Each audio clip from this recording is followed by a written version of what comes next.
You are listening to the USDN on the DFPN.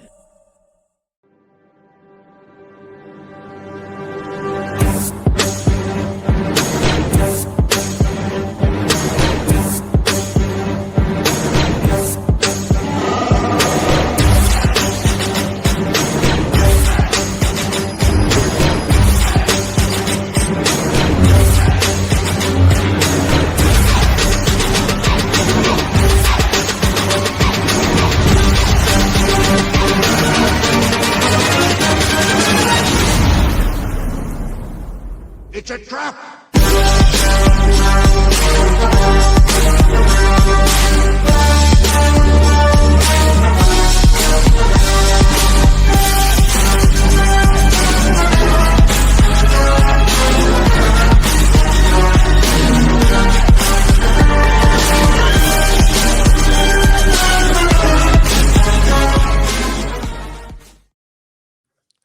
What is up, everybody, and welcome to the United States Department of Nerds, where we are for the people, by the people, and of the people. And tonight, the convention floor is soaked in fake blood.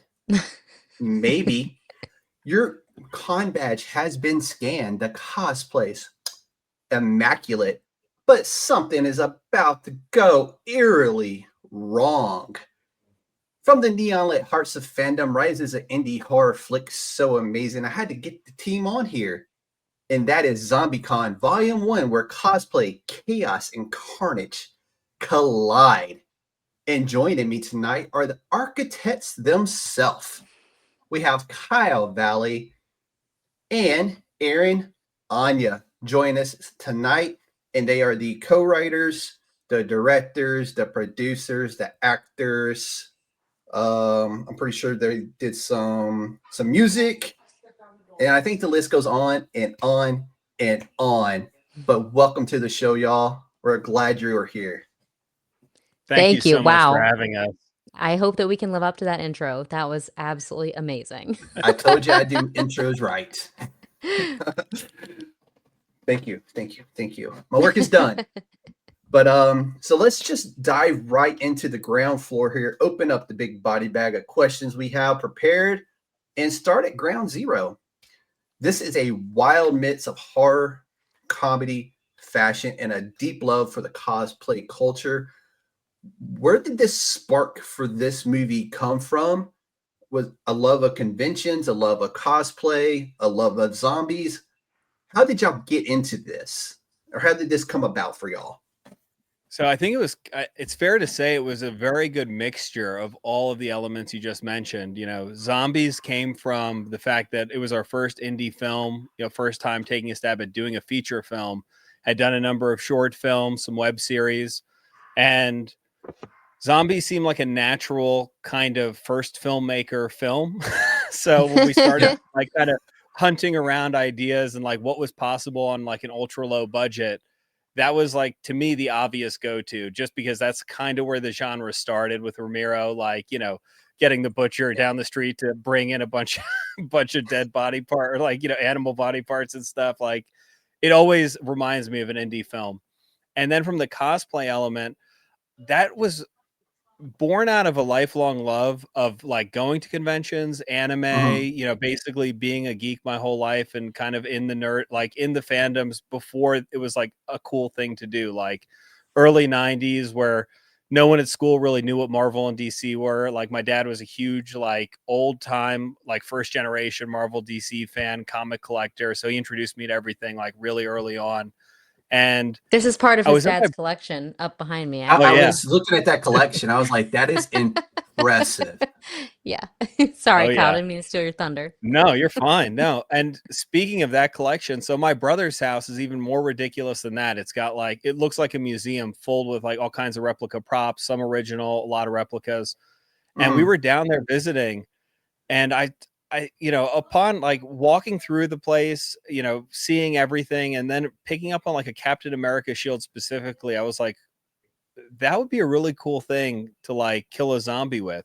It'd be a great defense weapon. It could be used to like, sever a head. Like, this, and then I was thinking, well, how do I introduce that into a zombie movie? Because we were in the middle of trying to make that happen. And I was like, oh, wait, who would have all this stuff? A cosplayer would have I'm a cosplayer. I have all this stuff. I don't think I've ever seen a movie about cosplayers. And the snowball started rolling from there. And one thing leads into another. And it's like, okay, cosplayers versus zombies. This is where we're going. Dude, no, that's legit. I love that it was just like pure passion project from start to finish. So how long did it take y'all to come up with the concept? I think the concept was basically rather, how long did it take to write is what I mean. I'm sorry. The writing was pretty fast. I think it was maybe like a 2 month. months. Yeah, a month or two. Maybe if that. Yeah, once we kind of had the idea, it was just off to the races, and we would sit in a circle with myself, Manny, and Erin. We would talk about it and kind of go off and pump out pages. And I think I pumped out. I'm a pretty fast writer, and as soon as I get excited about an idea, Kyle just was off to the races. There was no stopping him. Like we'd be talking about different scenes, and he'd say, "Oh no, it was fantastic." Yeah, it was like, do you want to take a stab at this, and I'll take a stab at that. And he would come in with like fully fleshed out scenes, not even rough drafts, like everything put together, and the script came together really fast. And Manny and I were basically really good. Manny plays Rocket as well in the film. Yep, Rocket. Manny Luke. Love his character. The way he executed that role. We should have reached out and got everybody on here, just brought the whole team in, because that would have been a blast to have all of y'all. They all looked like they were so much fun to have on set. It was. It would be a huge party, that's for sure. Yeah. So how did that relationship form with y'all? What a huge party. Like, how did that relationship happen with all those guys? Like bringing them in, because I know Manny Luke, who is Rocket, Punky Johnson, and I think Christian played Javier. And like, how did all these, were y'all all already friends, or that was like somebody y'all reached out to and was like, hey, would y'all like to be in my zombie movie? So basically, when I first moved to LA, I took an acting class, and the first person I met in the acting class was Punky. And we ended up becoming roommates and lived together for a while. And in that same acting class, it's like a 2-part acting class. So, the first tier I met Punky, and then in the second tier, which was like the graduated course, we both met Christian, started hanging out with Christian. A year later, I met Erin at a commercial acting workshop. It's always the acting workshops. After you gotta meet them somewhere. That's right. And after Erin and I got together, we were both auditioning. She was a much more seasoned actor. She'd been in a ton of stuff. Like, she's been acting since she was a kid, like super high level stuff. I was a total newbie, like fresh out of college, like following a dream, before I had to get like a quote unquote real job or do anything like that, and just trying to take one last stab at like making that happen for myself. So she was kind of coaching me through like the auditioning process and stuff. But I remember I had a really, really bad anxiety when it came to the auditioning process. I didn't understand it. I didn't know what they were looking for. Everyone tells you they're looking for this or that or something different. Like, don't come with too much energy, but come with energy. You want it, but don't want it too much. It's like, just give me a direction and I'll go that way. So long story short, we ended up doing a bunch of short films. Okay. Because I was like, well, if I learn how to do everything, I'll feel more comfortable. And that's also a great thing for our reels and, to get stuff together as an actor. And then I slowly fell in love with directing, because I naturally fall into the type of person that loves to tell other people what to do. So the directing hat fit very well. And through the course of making those short films, JJ and Christian would come up, be a part of it, whether they were in the short films or they were a part of the set. And then we started doing something called Mew TV, which was our very ramshackle competitor to YouTube at the time, which obviously didn't go anywhere. We had no money to make it, but we were trying our best. And we did a bunch of web series for that network. And that's where, Punky and Christian and Manny, well, that's where Manny comes on the set, but we were all working together. Manny joined the crew as like an intern, and then quickly became a partner in the production company that we started to film all these things in order to get insurance. And that's Big Squid. Yes. Big Squid. Yes, that's right. Big Squid. And yeah, after we got done with those web series and weren't getting any attention, because this is like in the early days of YouTube. So even in that landscape, even when we were uploading stuff, like there, people were kind of trying to figure out what YouTube was and where to go with it. And I didn't know how to get attention on it. So put it this way. I remember explaining to everyone, my cousins, aunts and uncles, neighbors, friends, family, what a streaming platform was, because this was 2015 early on. And other than Netflix, and I think that maybe HBO hadn't even started with their app or anything. I think it was just Netflix at the time. It I don't was even think just they had Hulu quite Netflix. yet. And Kyle had the idea, and we created, the platform, like he said, where it was going to be a sort of mesh between a streaming platform and a competitor to YouTube, and having our own content and having subscription-based service and all of that. We just were severely underfunded and like at least 5 years too early. Yeah. But the ambition was there, and it did lay the groundwork. It's amazing what ambition and a couple of dollars in your pocket will get you. So what was the budget for this movie, if y'all don't mind me asking? $60,000 for the production budget. Oh, wow. And and to be honest, we actually spent a good portion of that investing in the equipment as well. So it was, a lean, mean indie set for sure. No, this was filmed in LA, or was it filmed in Georgia? Los Angeles. Okay, so y'all all actually across filmed Los Angeles in LA. That's really cool, because I know Georgia has really picked up as far as like the little Hollywood of the East here recently, because a lot of stuff is made there and produced there now. So yeah, there's a lot going on and really great tax incentives for sure. It was very expensive to film in LA, but we lived there at the time, and we had a home base there. So that's really cool though. I'm sorry, Kyle, go ahead. No, I was just gonna say, I don't even know if, like, at that point for tax incentives in Georgia, they hadn't started their stuff yet. So Los Angeles seemed like at that time the only game in town.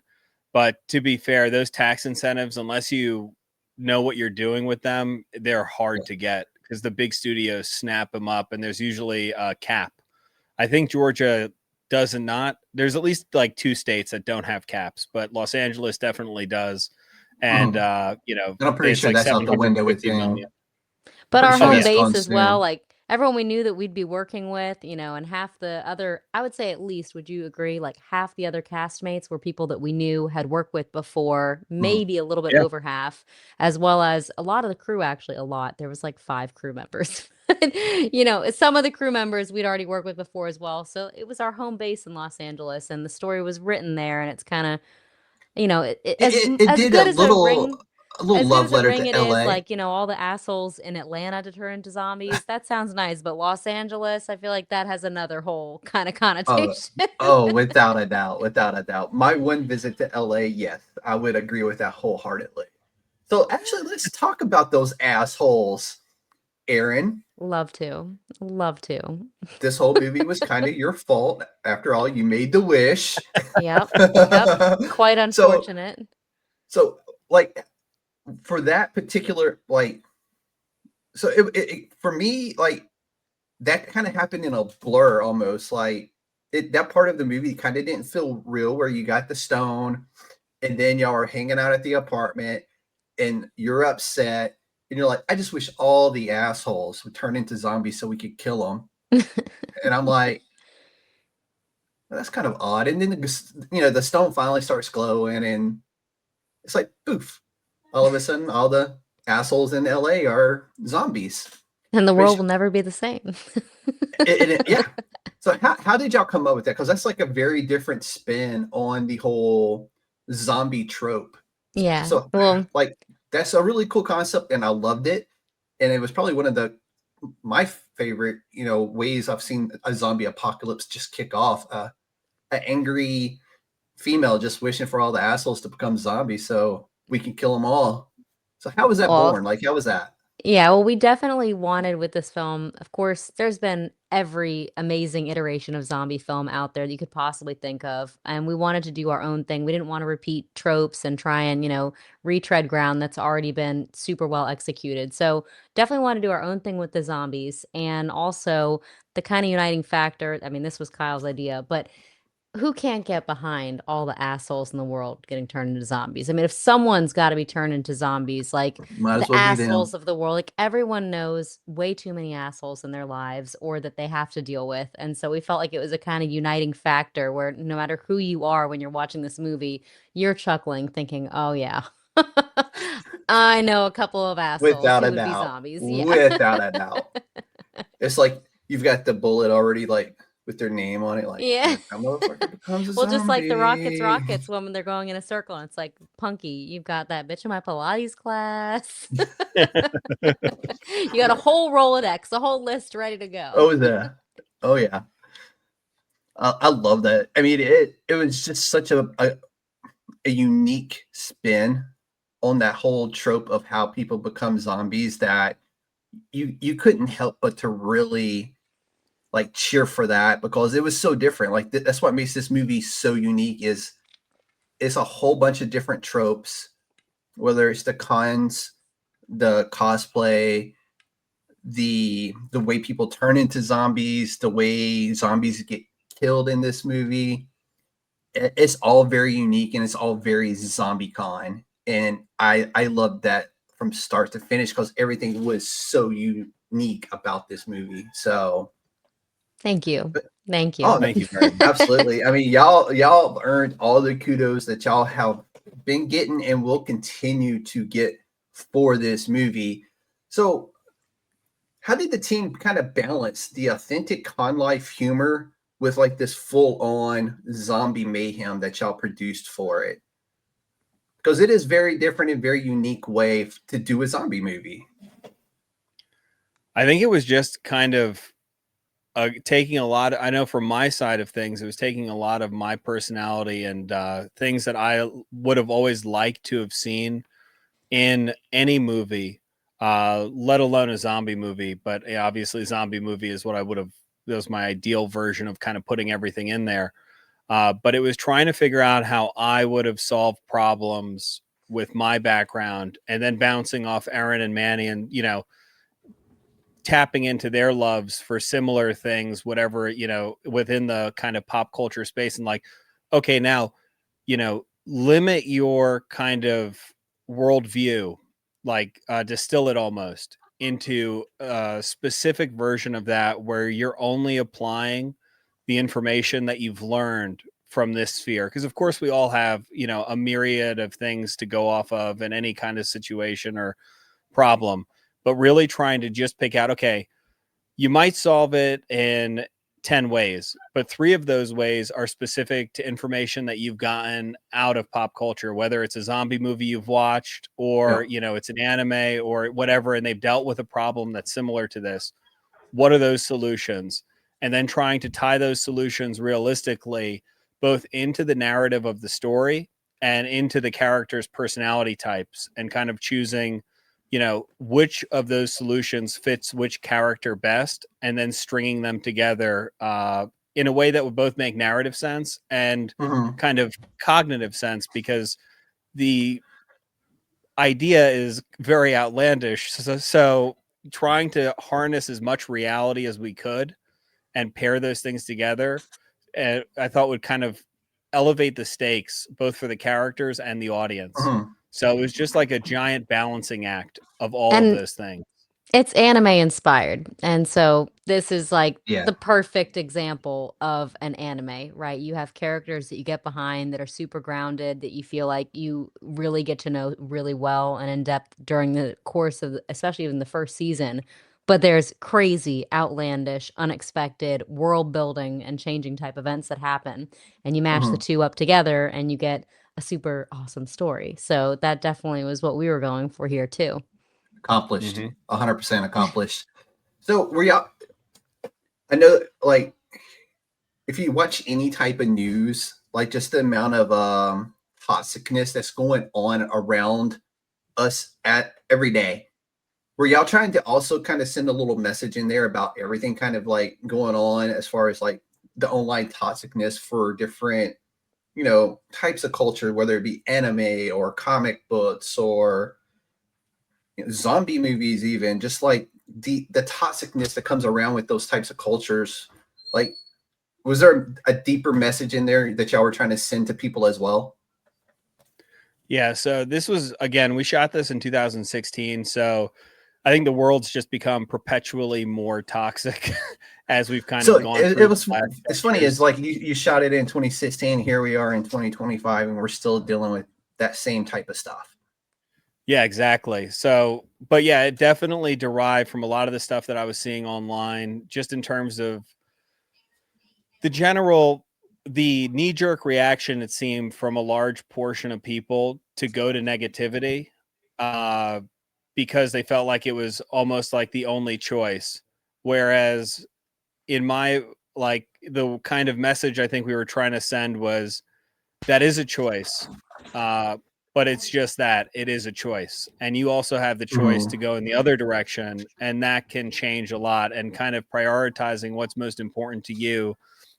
So just because everyone in the world doesn't agree with, you know, your favorite anime, or the way you see a protagonist, or the way you see a character, that doesn't mean that it's negative. That doesn't mean that it's necessarily bad, right? You have your group of friends who get you, who you get down with, and that can be enough. You don't need everyone to see this world the same way you do, and stick close to those people who are close to you. I like it.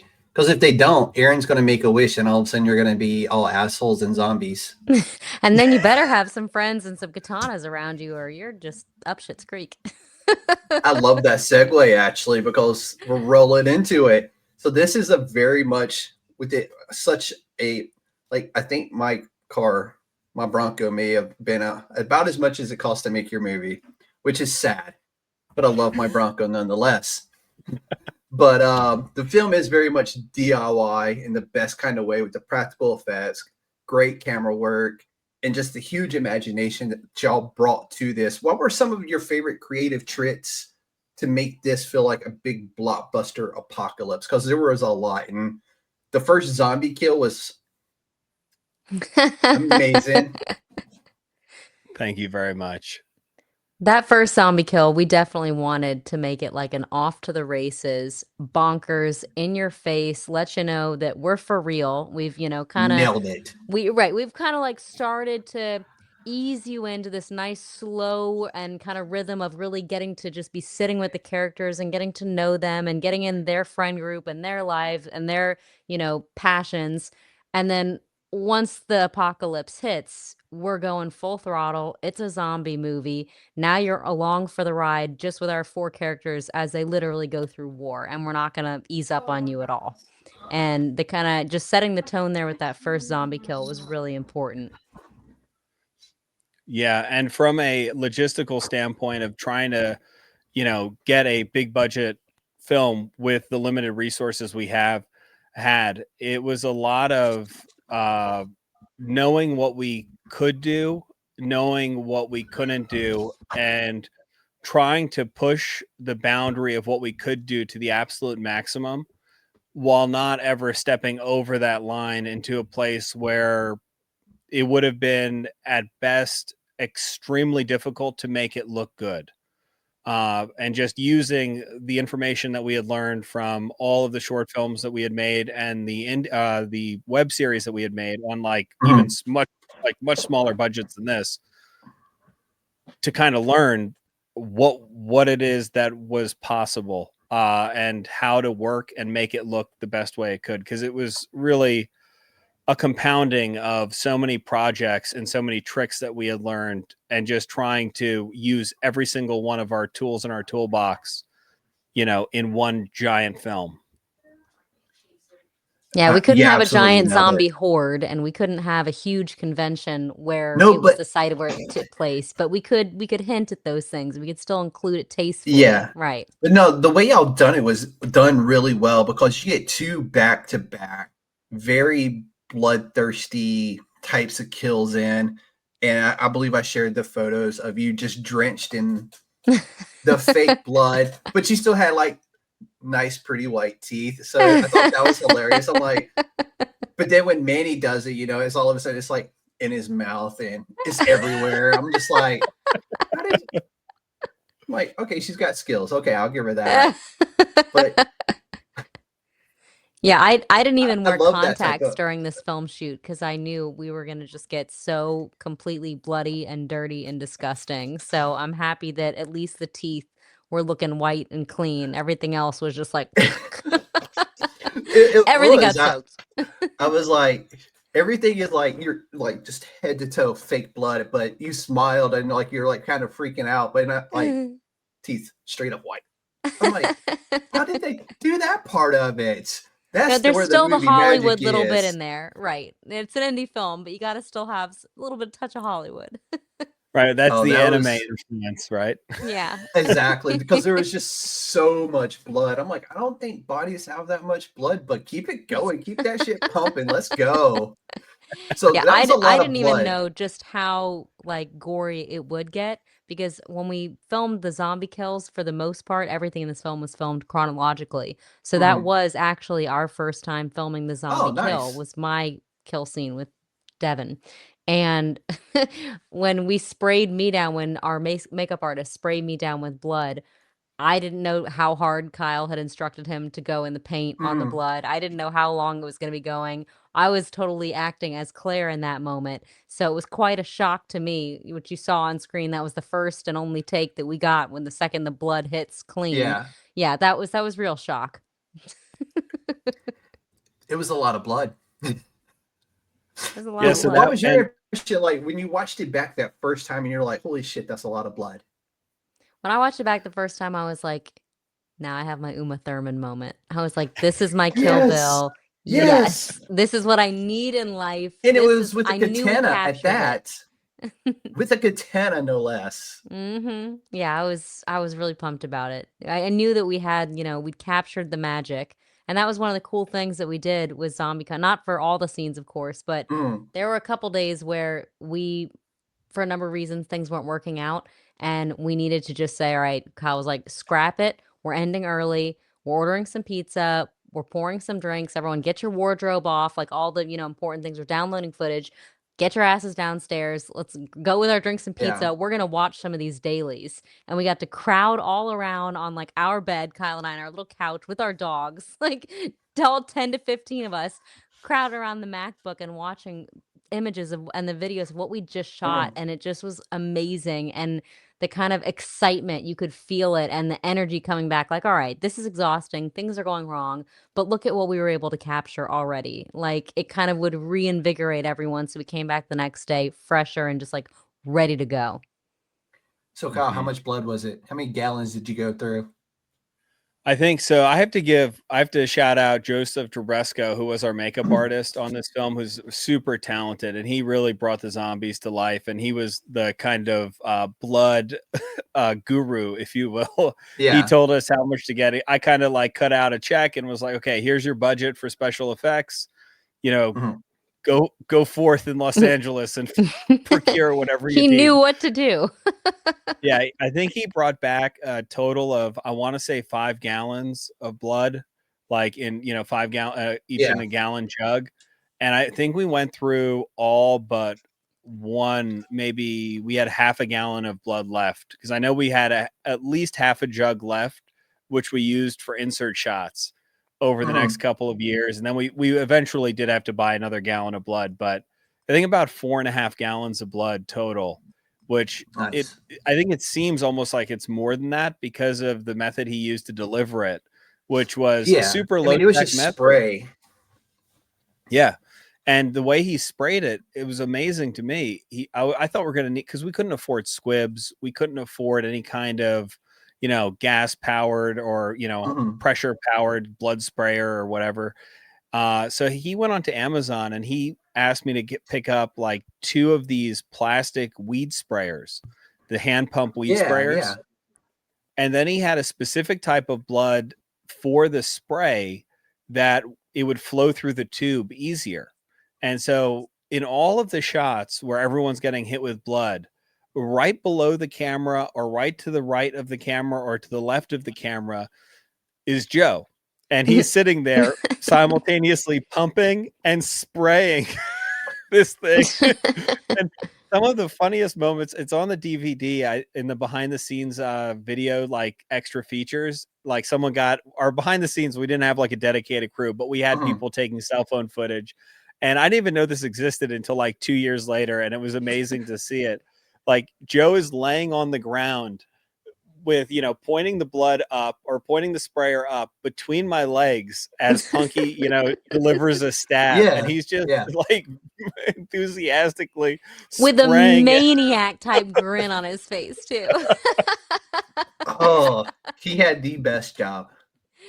Yeah, he loved it. It looked like everybody like legit just had so much fun making this movie, but just being the guy who you don't really have a whole lot to worry about. Just make sure your pump sprayer is sprayed and you got good pressure, and you're just like, I'm getting paid for this. Well, and it was amazing. So the zombies, I mean, he obviously was in charge of the blood, but he was also in charge of all the zombie prosthetics. So those zombie kind of boils that evolved through the course of the film that we worked together on, like kind of what the evolution of the zombie would be. And I had a specific idea, like, the hate's boiling up. So we start with like kind of boils. And then as they, we get, they get more evolved later in the film, they start like kind of popping and oozing and all this stuff.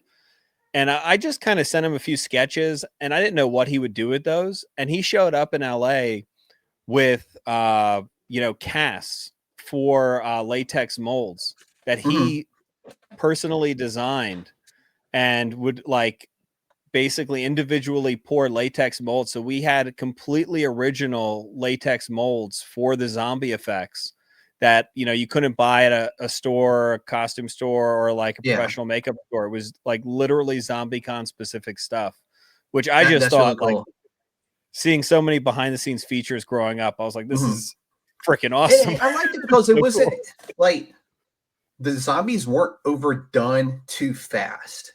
Like you didn't immediately get the rot and the brains. You didn't get none of that. It was just like they were kind of normal, still kind of had some motor function, and then the boils and stuff like that. I thought that was brilliant. Like you showed up a real progression of the turn versus like straight into they're falling apart, they're rotten, and that kind of stuff like you would normally see in a zombie type of movie. Which was so crucial too, because the Rockets were all so confused for many reasons, but thinking that Devin, my ex, was literally just a normal, like his normal self, not a zombie, because he was kind of so close on the edge. So really thinking that Claire was sitting there murdering someone and they were the accomplices. No, you're right. That was, and the knife in the head though. Yeah, I was like, okay, that's it. He should be good. But it was like the stab through the heart in this movie, right? That killed the zombie. Right. That's right. Yeah. So again, just a unique ZombieCon spin on the traditional zombie, which was really cool. But you really laid that knife in there, didn't you? If you're going to go for it, it was like at that moment with Claire, it was do or die. I think Punky's exact line was, do something. Claire grabs the knife. What are you doing? Put that shit down. It's like, all right, if you're going to go for it, you may as well go for it. Hey, you hit him like it was definitely some ex-boyfriend, hate in there, because there was some anger. Oh yeah, more than just the zombie some pent up era. Some that come from way down here, and you. Claire carries a lot of anger. That was one of the things I loved about her character. She's on the surface, the peacemaker, the happy one, the joyful kind of, always smiling, but she's got a lot of sadness and a lot of anger under there. A lot. Kyle, future reference, man. Oh yeah. No, we keep the knives away from her. Yeah. Katanas and knives. Yeah. Oh man, I love everything about this. So the zombie eyes, let's talk about those. So I did watch a little. Normally I don't try to watch clips and stuff from previous interviews because I want this to be really unique, but I thought it was really cool that just hearing you tell the story about the zombie eyes and how kind of they came to be. So lay that out for us, because I thought that was really cool. So I first started, I obviously wanted the zombies to have specific eyes, and we started with the idea of doing contacts, but they were wildly expensive. You had to get an optometrist to measure everyone's eyes, and there's a bunch of legal stuff that you have to do for the insurance and everything. And contacts themselves, they're not like, run-of-the-mill contacts. They have to be like prescription level contacts, and it cost a ton of money each. So I was like, all right, guys, we'll just do this in VFX in post, which may or may not have been the cheaper option in the long run.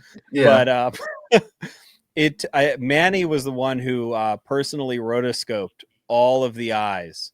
So once he had all the eyeballs tracked, which kept changing as the editor kept changing the actual edits of the movie, which I'm sure he loved. So he tracks all the eyeballs. And then he gave me, so I would give him different colors of like, okay, I need this opacity, little bit of green, little bit of red. And I was on the fence between, do I want them to be more red? Do I want them to be more green? Kind of like the evil emanating from inside, or are they more like animalistic, kind of like a cat's eye reflecting the light and the environment? So tried to hit a middle ground between the two. So it took about like 5 to 6 layers of those VFX basically slots where like we had all these different levels of opacity and color. And once I got those in through the color correct, I then used my own masks and basically shifted the opacity between the layers in order to achieve an effect that would both kind of interact with the lights that were on set and the environments, while still leaving a little bit of the natural reflection from the actors' eyeballs, and give them a differing amount of glow for like different intensity levels. So it was very much like a marriage of him and I working together for literally years. And again, using every tool in our toolbox, learning new ones, and just trying to hit that sweet spot. And it did take years to hit that sweet spot, but I think we finally hit it in the end. No, y'all absolutely did. I thought it was really cool because, again, it goes back to, this is a very much a ZombieCon-ism. I'm going to start calling them that now, because ZombieCon. I like that. I'm going to take that as ZombieCon-ism. Because I've never seen zombies like that before.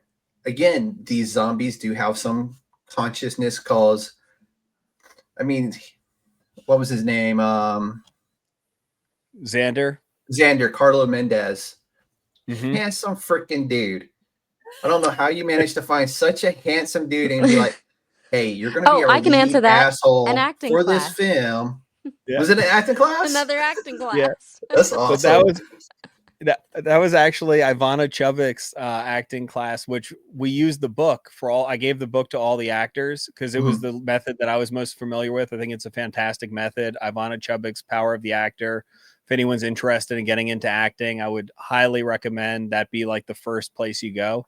But we met at that class. So we had done a number of like scenes together in the class. And he actually was on one of our short films with Christian called Stakeout, like 2 years before we did ZombieCon. And a series on Muna TV in Spanish. That's that right. We had. And tremendos. And so we had worked together a ton. So when it came again to casting, we pulled from people we knew.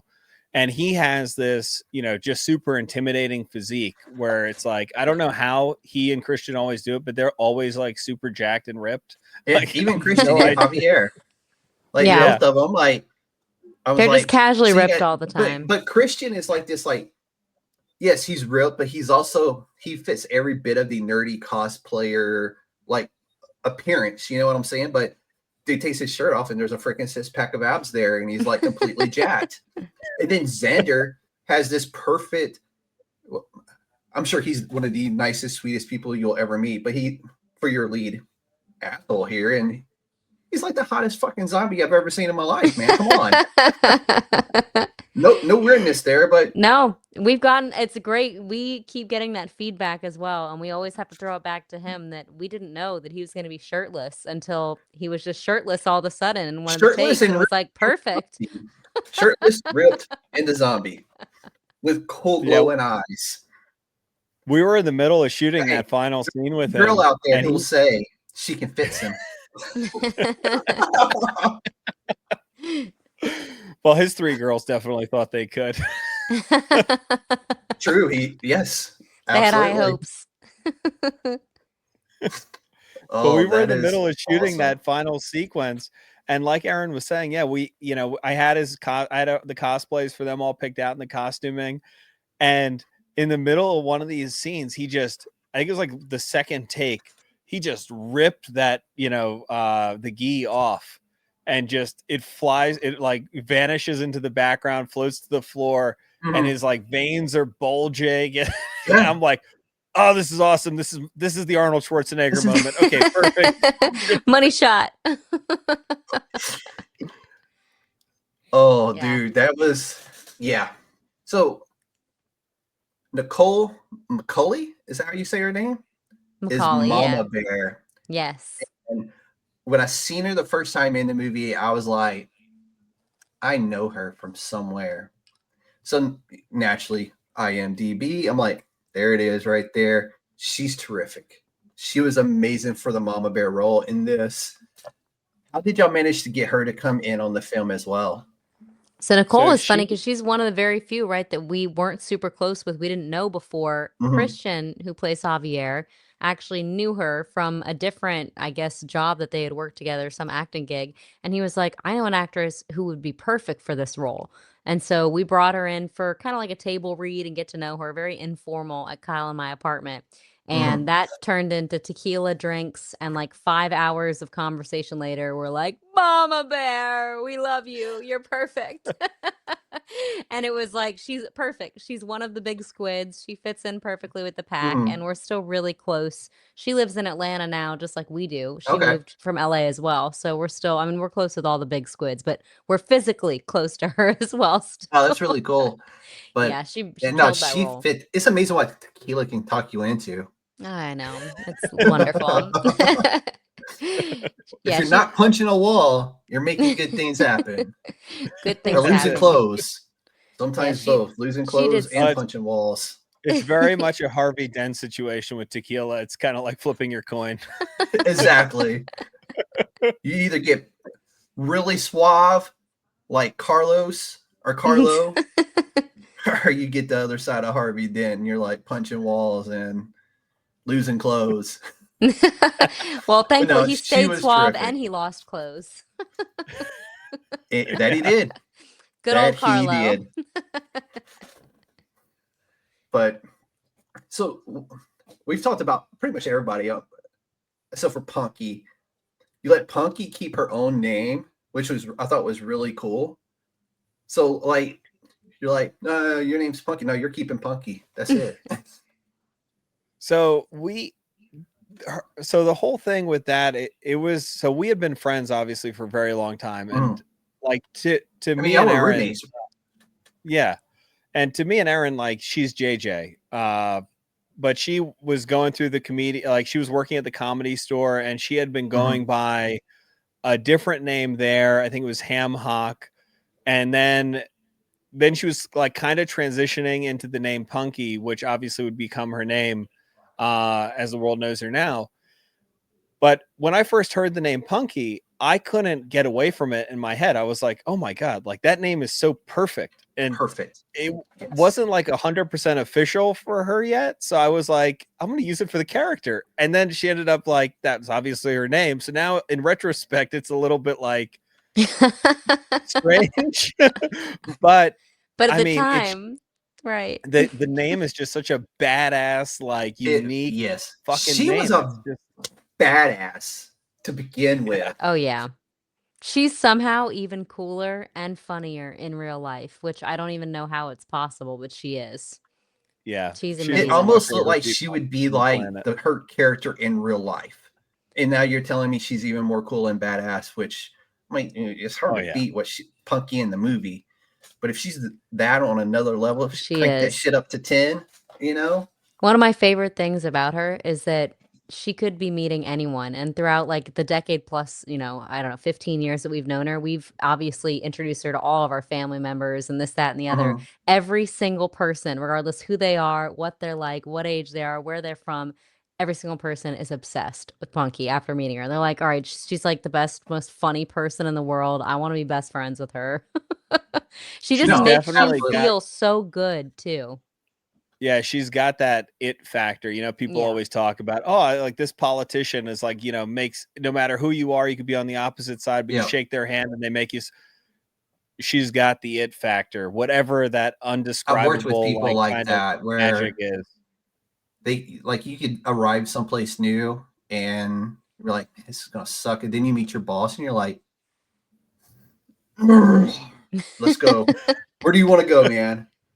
We're going over there. We're killing those people. I'm in. I don't care. I don't care what they did. You just told me we're gonna do it. We're gonna do it. Let's do it. And it's funny because you just reminded me of some of the behind the scenes footage because we filmed some documentary type stuff a long time ago. But I just remember in one of the videos, Punky was talking about Kyle's telling her about how we're going to make this film and asking if she wanted to be a part of it and yada, yada, yada. And she was like, I didn't know how he was going to make this feature film with this grand plan and all these zombies and all these locations. But he's like, don't worry about it, JJ. We're going to do it. I'm going to figure it out. And I was like, oh, I'm not worried. Like, I know you'll figure it out. when Kyle sets a goal and is determined, there's no stopping him. You don't know how it's going to get done. I don't even know if he quite knows how it's going to get done, but somehow it will get done. And yeah, the relationships like with Punky and with the Rockets and having people that we trusted along the way coming in with that kind of like already knowledge and we'd work together like that, it made all that much easier and better for sure. Yeah, and that shorthand, throwing it back to what you were asking earlier, just like how were we able to get you know, a higher budget look for such a small budget? That familiarity and, you know, shorthand and having worked with people before, it allowed us to get into locations that would have been far too expensive to sit for like, you know, a whole day or 2 days. And we're like, okay, well, we can afford it for 4 hours. And because we had all worked together and we had this shorthand, we had this trust and we had worked the script ahead of time, it allowed us to do those things and to get shots that we wouldn't have been able to do if we had not had that shorthand and that familiarity. For sure. Now, was that the one scene where y'all come across the 3 zombies? Was that just a parking garage? Because it looked like a parking garage with the cars and stuff. No, that was actually a warehouse. You mean under the tunnels in the warehouse? Yes. That was a warehouse in downtown LA, and funny enough, it was like it had to be a garage or like a warehouse, actual warehouse or something. And it's that exact like location is where we actually rented the alleyway from them. That's where we shot the rooftop. That's where we shot the tunnels, and that's where we shot. There's some footage of us like playing around on arcades in the very, very beginning of the movie. They had a little arcade room in there too. So this like giant warehouse that all these little areas we made really great use of for multiple scenes. That's really cool. Yeah. That one place just provided all of that. And it's not a studio. It's just a building in LA. It's an expensive place to rent where they make sure that, they're squeezing you up for what they can because it's LA and you gotta be out by the minute. You gotta, if there's any extra accoutrements that you want to rent, that'll cost you. But it was a fantastic location and we made really good use of it. No, that was really cool that it was just a one building. They're like, hey, we also got this one thing over here, but it's gonna be another 10 grand. Like, dude, it's 10 by 10. They're like, okay, 8,500. They're like, we got this crew. They already know they're spending a couple days here. We can show them another room. Let's show them another room. Exactly. It's a gift that just kept on giving. Like, oh, by the way, if you move that, just slide that wall right there. There's a whole house back there you can use. Yeah. You want to move in? Oh, I like it so much. This was such a fun movie. And later on, hopefully when people watch this and they see how much fun that we're having talking about it, that they go and watch this movie because it was such a fun movie. So what is next for ZombieCon? And when can I expect to see Volume 2? So we weren't sure if we were going to be able to get a volume 2, but Kyle was like, I already have this whole saga in my head. This is years in the making. So he actually took time like 6 months ago, a year or so ago, and wrote volumes 2 through 5. I edited them. So we've got those scripts ready to go. And then he's got the rest of the story beat it out through volume 10. So like we're anime level, like franchise level, ready to go. And we weren't sure if we would get to do a volume 2, in all honesty, but with the release and how well this is going, we're pretty confident that by next year we'll be able to be in pre-production on it. So hopefully very soon. That is freaking awesome, because volume 1 is not enough. We need a volume 2. And if we get a volume all the way up to volume 10, by then I'll be there. I'll be there for the whole thing. So I do got a question. So when I was looking at the movie on IMDb, so we have a 2024 release date and a 2018 release date. What was that 2018 release date? So that 2018 release date was basically us on the first rough cut of the film. We wanted to get a test audience, couldn't afford it. So we submitted it to some film festivals, just thinking we'll get some feedback. Yeah. And it ended up getting nominated and then won an award. And as soon as it won an award, IMDb said, okay, you're not in post-production anymore, you're released. And I traded like 600 emails with them being like, we're not released. I sent them screenshots of my computer. I'm like, I'm still working on this. Like, we're missing VFX, we're missing audio, like we're missing this. And I ended up re-editing the whole film during COVID. But like this saga went on for years and years and years until finally we got a sales agent, and he's like, look, the 2018 thing's not going to fly. You know, the poster's got to change, names got to change. You got to figure out a way to, you know, refresh this so people know it's a new movie, because that 2018 movie, that was a rough cut of the film. That's not the film. And it does say, honestly, it just says ZombieCon. It doesn't have the volume 1 or anything like that. Right. And changing it to volume 1, that was how we were able to get a new IMDb page to reflect the new film that it had become. Yeah. Something so small. Just. Yeah. And it was one of those crazy premiered things. it at Kevin Smith's Smodcastle Film Festival. That's right. As well. So it had like a new launch and everything. He seems like he is like the nicest person in the world. He had COVID when we were there, unfortunately. Yeah. So we didn't get a chance to meet him. I agree with you. He seems like, I would love to meet him someday. And I know he's got the theater, I think, in LA as well. No, it's in New Jersey, I think. That's where the film festival was held. Smodcastle Cinemas. You've got to go if you ever like. Well, it's just up the road. To go. It's literally just a few hours up the road. Oh, you got to go and visit Jay and Silent Bob's comic stash. Is that what they actually named it? Yeah, Jay. Yep. It's a really cool store, and the whole town around it is great. It's a really fun. And they've got a ton of props in the shop that Erin's talking about. They've got a ton of props from all of his movies. Like it is. Yeah. It's like, cool. And some unique collectibles. Like I actually got, it's off camera right now, but I got a stack of DVDs, because you can get signed DVDs by Kevin Smith at that store for like $15. He seems like he's just like the nicest, humblest person ever. Yeah, he's. Oh yeah. Yeah, he's great. He's $1 million. I don't care what anybody has to say about him. To me, he's $1 million. Some of my favorite YouTube clips are the clips where he's talking at Comic-Cons about all of like his insider information, like working on Batman and all this stuff. And talking about so he's got scripts written for movies. Like I love. There's I don't know if it was. I know it's a YouTube video because I watched it on YouTube, but I can't remember if it was from like an MTV Cribs or something like that. And he literally has this wall of scripts that are just waiting for like, hey, yeah, we want your Batman script, because I know he's got like a full up like Batman script just ready to go. Yep. Yeah, and I remember I think it was a Superman script that he was working on, not the Batman script. And he was like going through this whole thing, and the guy's like, I love his story about the producer, where he's like, the producer was like, I want like a giant spider, you know, and Superman can't fly, and like he's like saying all this stuff, and Kevin Smith's like, what? But so I am primarily a comic book podcast. What are some of y'all's favorite comic books? Are y'all comic book people? I know you mentioned it earlier, how your dad got you into Marvel and DC and stuff, but do y'all still regularly like, hey, let's swing through the comic book shop? So I've transitioned more from comics mainly to manga, just because manga was something I always wanted to read when I was growing up, and it wasn't accessible.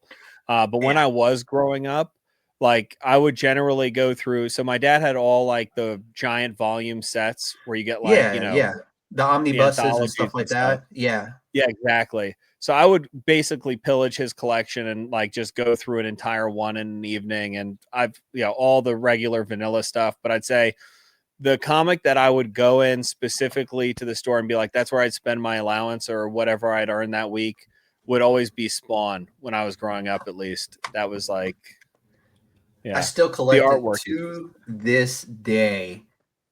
Like even all the spin-offs. The movie. The movie is still so amazing. I can't wait to finally get the new Spawn movie. We've only waited. Is there a new one coming out? Yes. Yes. Oh, yes, that's awesome. I think it's going to be A24 and Blumhouse.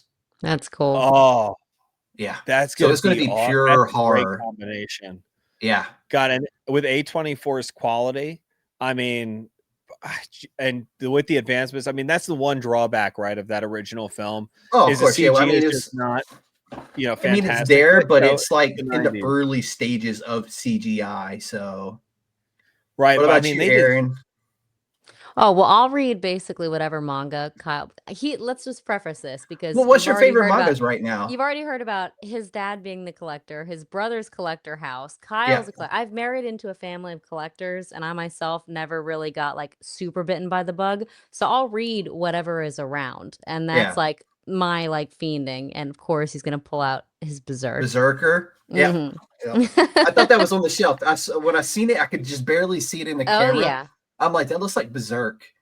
You did just reawaken a memory in me, though. Like when I was younger, I used to be a fiend for the Archie comics. Like every single time we would go into a grocery store, I would leave with another Archie comic. Archie horror is probably some of my most favorite horror comics alive. Oh my God. Archie's horror is amazing. I have not revisited Archie in a long time. I didn't know that existed. They still make it. I'm glad that I do. Wow. I got down a really terrible path as well with romance anime for like a year there where I like binge watched every last romance anime. It doesn't matter how that's obscure. My daughter. Perfect. I went down that. It is a dark path because once you go down, you don't stop. Like you're like, I need more. I need answers. I need more series. It happened with the online novels as well. And with all those like it didn't even have the ad-based platforms. It was where you had to like play little games to then be able to watch and unlock another. So I was spending way too much time doing that. And I'm like, all right, I need to just like rip the cord, get out of this. I have my own romance. It is a dark, in deep life. hole that you can get yourself into. It is. So my daughter's room is right here. Like, so she's a college sophomore, pre-med student, love her to death. So I didn't know what manga was. I knew what comic books were. She's like, Dad, it's basically a comic book only from Japan. I'm like, okay. And you want me to take you to the bookstore to get this? And she's like, yes, if you don't mind. I'm like, okay, I got you. I'm like, she's asking me to take her to a bookstore so she can buy a book to read. That's in my head, all I cared about. I'm like, yeah. So that now grew into, she has another room in our house. And it's like her bookcase, her collectibles, But it's literally bookcases of manga of all different, flavors and varieties. My Hero Academia. Oh yeah. Banana Fish, you name it, she has it. She come home today and she's like, hey, look, Dad, they had this book. I'm like, you have that book? She's like, yeah, but this is the anniversary editions. Look at the pages, they're plaid. I'm like, okay, cool. That's awesome. You're an adult, you spend your own money, cool. She's like, oh, actually, I used your card. Oh, of course you did. I'm like, remind me to take you off that card. And then she's like, her and her friend were going as Sheldon and Amy from Big Bang tonight to her sorority party. Nice. So she's like, okay, we're out. I'm like, hey, you coming back? Nah. See you on like Saturday or something. I'm like, oh, okay, cool. Hey, bye. It's good seeing you for dinner in 5 minutes. We will be in that phase, I'm sure, in like 20-something years because we're right now with a 7-month-old and it's her first Halloween and she's going to be Cinderella. And Kyle is going to be Prince Charming, and I'm going to be the fairy godmother. I can see it. You pull Prince Charming off. Thank you. It's the beard, dude. Dudes with beards, man. We pull off anything. That's true. They're quite versatile. And the mullet. Only I tried to. So when I retired, I tried to grow my hair out. It lasted about a month, and I was like, I'm going to the barbershop. I need a fade. So I'm retired military. So it was like, and I tried so hard. The beard was easy. My grandpa had a beard. I wanted to honor my grandpa and have a beard.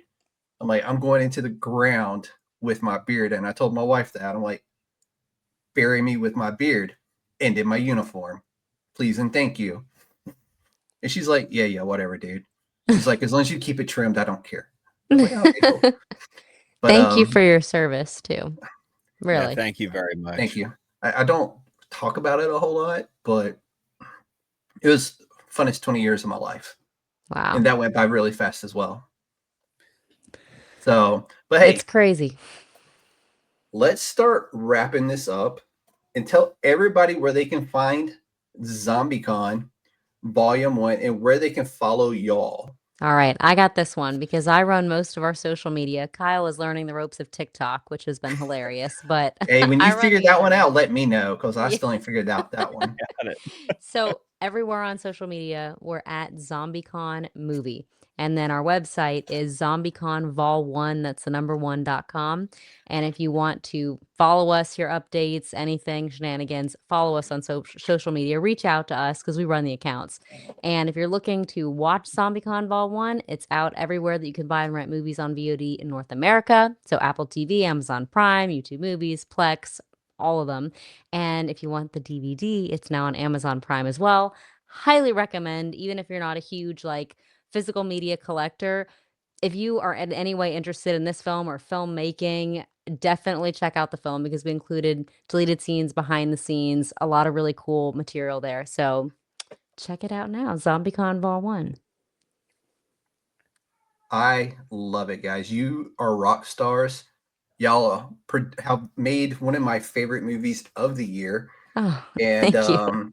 It really was. It was just such this beautiful love letter to all these different fandoms, whether it's cosplay and, conventions. And I'm going to my first convention as a podcast here soon. So congratulations. It's going to be really fun. We're taking the whole network out and we're going. So it's going to be a lot of fun. Have all the boys there and get to see everybody. I don't get to see everybody all the time. So it's very rare, even though some of them just live down the road from me. We still only get to see each other once a year. But thank y'all so much for coming on. And y'all were a blast to have on. So until next time, yes, keep your badges close, your props loaded, preferably your katanas. And remember, at the end of the con, we all kind of look like zombies. And with that, Erin, Kyle, welcome to the Council of Nerds, ZombieCon. Erin, Kyle, and the entire crew, you are all USDN approved. Yay! Thank you, Chairman, for having us on. You're a rock star as well. Thank you so much. Hang out here and I'll catch you on the flip side of this outro.